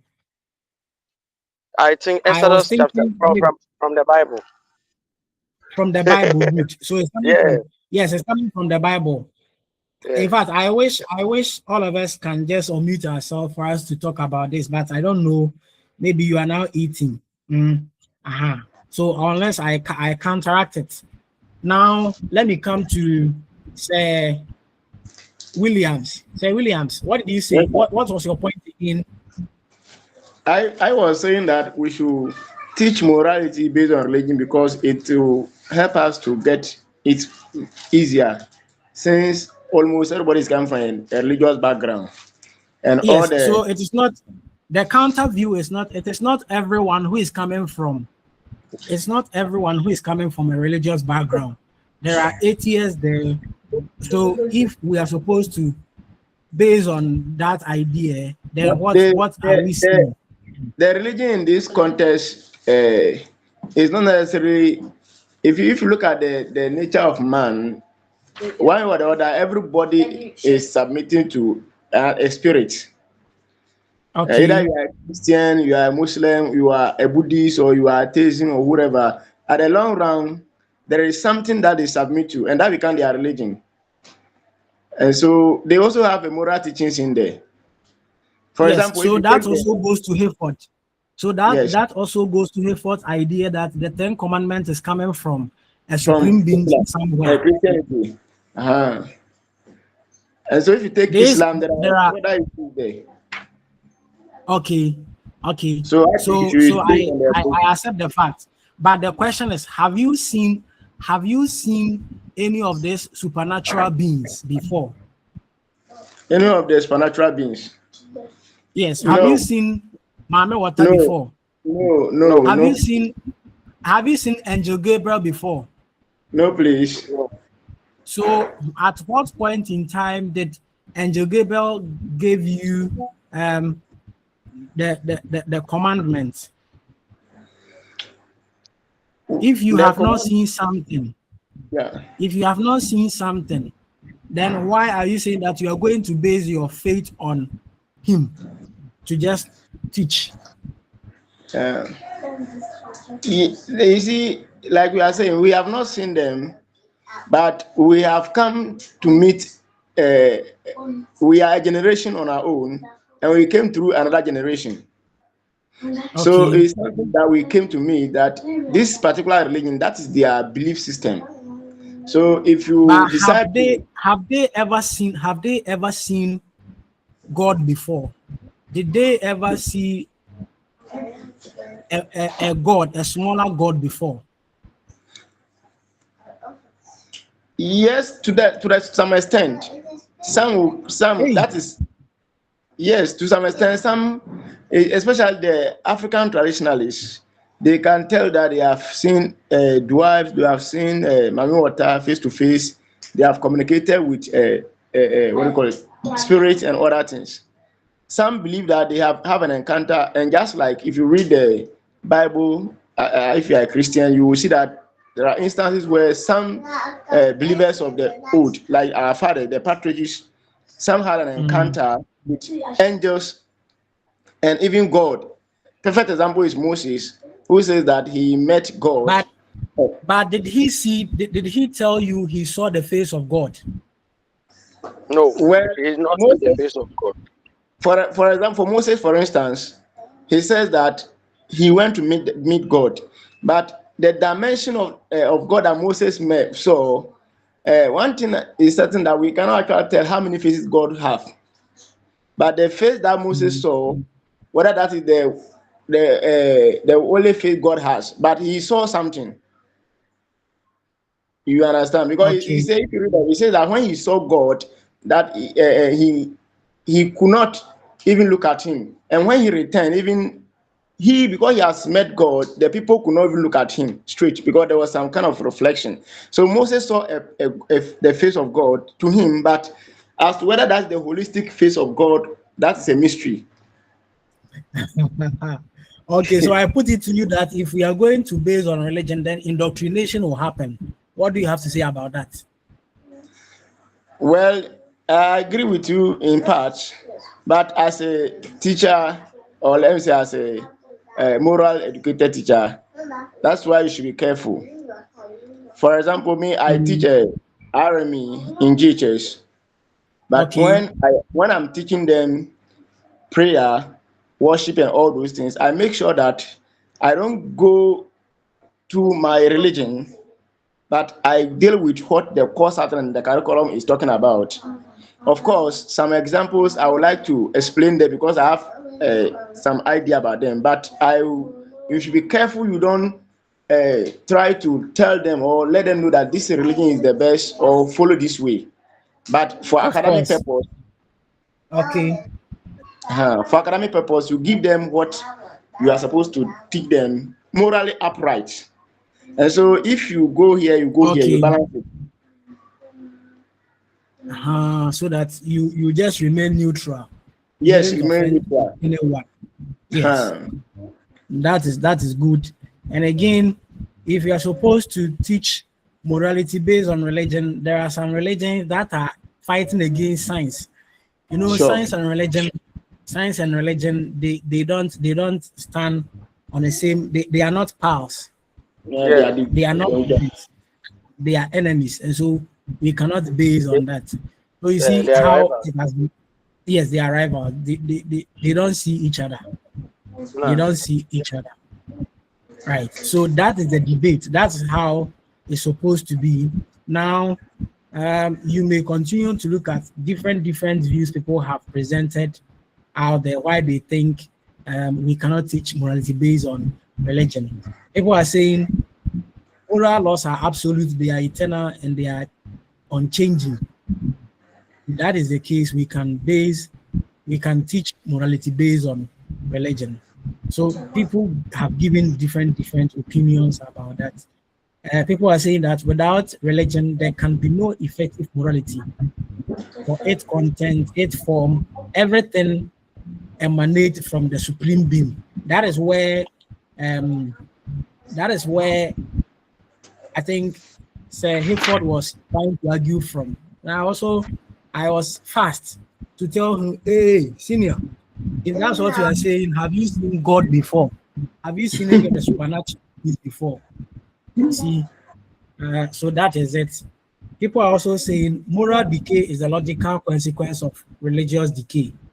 So if man should decide to neglect the supernatural being, it means he is morally lost. He is morally lost. So that is that is it for you. That is it for you. So we move on to see those who also have a different view, and they are also saying you cannot teach because there is no conclusive proof of the existence of the supernatural. It is possible for non-believers to become moral. Yes. Um, Religion is not founded on any rational ground that can serve as the basis for morality. So we don't know why the religion was established. Why do we say that we should base on that? There are so many religions in this country, and all of them have been teaching different doctrines. Hey, one is telling you you can marry four. One is telling you cannot marry four. You can marry only one. One is telling you, so two are saying you can marry four, or you can marry as many as you can, provided you can take care of them. One is saying, hey, don't rise to go and pour any innocent blood. Other people are telling you you can do that. We have seen that morality is supposed to be a form of education where we are developing the cognitive, affective, and the psychomotor domain. But when we are supposed to use religion, it is going to impose beliefs on us, and we cannot question. We cannot question authenticity of certain things. For that matter, we have to find a way to stick to only one side. Of course, doctrines are coming from elders who are indoctrinated. The dogma is working. And so, what is the guarantee that what they are giving us is not biased? We cannot base on that. Rather, we should base on human intelligence. We should rather think about some of these things. People are saying, my friend, when you and I are faced with difficult moral issues, most of the actions we take are not based on teachings of religion. They are based on our own intuition, based on our own rationality, based on our own judgment. But you don't see any teachings from some of these things. If you don't engage yourself in such things, you are going to lose focus. And so we are always careful. Right. So this is where I am ending the lecture. So that when can we meet to look out to pay for the one we are owing? You see, last week we should have met, but the timetable wasn't out then. So we need to find a way to make it up for this within this week.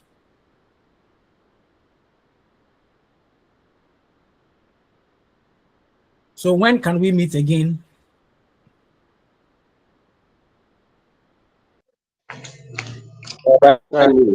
All depend on you. Okay, so Like in the evening time, some of us we work in the morning and the afternoon. So if you can help us, I don't know the rest, but if it can be the time that you give us, like maybe in the evening 6 or 7, it'll be okay. Any of the okay. day. Yeah. So you the one talking, when do you think when are you free? When are you Oh, free? okay. Tomorrow evening, the same time as we did today. Are we all cool with that?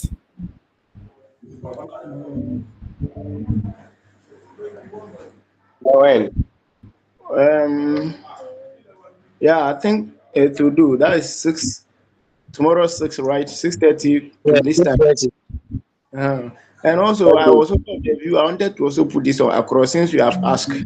Like my brother suggested, if we can also agree to, in fact, shift our this particular classes lecture to in the evenings always, it would have been better to me. I don't know others.